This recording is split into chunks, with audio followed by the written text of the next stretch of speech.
Palakpakan, palakpakan. Palakpakan, palaganahan. Patunayan mo kung bakit sa BNC ka sumali. At bakit hindi sila pwede sa BNC. Ilang minutes ba? 1 minute lang. 1 minute lang. Ano, okay na. Okay na.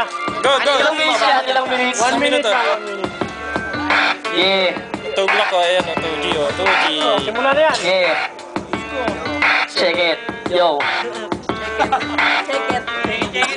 Sa court ng sabak, ako ay sumabak. Tapos nakarinig ako ng maraming palakpak. Doon ako nakuha, kalaban ko'y lumuha. Kasi naman ang palakpak ako ay nakuha. Suot ko ay rapista, ngayon ako'y artista. Etong tatlong kalaban ko, mga mukhang rakista. Sino ba ang mahusay? Dapat ay ako lang. Kasi naman tignan mo, di ba? Ako'y kampiyon lang. Bawal sa makinig ng utak, wala kang utak. Teka, anong pangalan mo ulit? Ikaw ay Scuba. Luarte ng Cavite, aking pinabilangan. Mga kalaban ko ay dalot, di sa larangan. Medyo nabubulol, pero hindi ako ulol. Kasi naman ang utak ko dito hindi mapurol. Dapat lang ako dito sa baluarte ng Cavite. Kasi Las Piñas bayan ang umaatake. Ngayon, kami ay Christmas party. Nakasalamat kasi ako ay walang party. Teka lang, medyo ako